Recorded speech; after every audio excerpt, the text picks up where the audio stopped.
அப்பா. அப்பா இருக்கிறவங்க சிலருக்கு வரம், சிலருக்கு ஹீரோ. அப்பா இல்லாதவங்களுக்கு ஏக்கம், வருத்தம், சோகம். அப்பானா சிலருக்கு சாபம். இதுல ரொம்ப பாவப்பட்டவங்க யாருன்னா அப்பாவை சாபமா நினைக்கிறாங்களே அவங்க தான். ஆமா, யாராவது அப்பா கூட பைக்ல போகும்போது ஏக்கமா இருக்கும். ட்ரெஸ் வாங்க போகும்போது உனக்கு பிடிச்சதை வாங்கிக்கோடான்னு ஒரு அப்பா பக்கத்துல தன் பொண்ணுகிட்ட சொல்லிட்டு இருப்பாங்க. அப்போ வலிக்கும். நம்ம ஃப்ரெண்ட்ஸ் எல்லாம் அப்பாவை பத்தி கவிதை எல்லாம் எழுதுவாங்க. அப்போ எரிச்சலா இருக்கும்.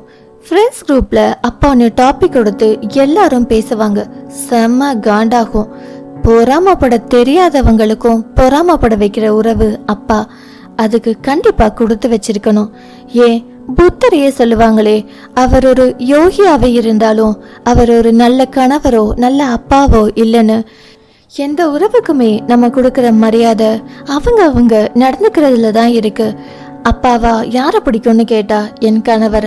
அவர் ஒரு நல்ல அப்பா. நிறைய பேரை பார்த்துருக்கேன் நல்ல அப்பாவா. ஆனா நான் பக்கத்துல இருந்து பார்த்து எனக்கு இப்படி அப்பா கிடைச்சிருந்தா நல்லா இருக்குமேன்னு நினைச்சது என் கணவர். ஆமாங்க, என் கணவர் ஒரு நல்ல அப்பா. யாருக்கெல்லாம் உங்க அப்பாவை ரொம்ப பிடிக்கும் கமெண்ட்ல சொல்லுங்க.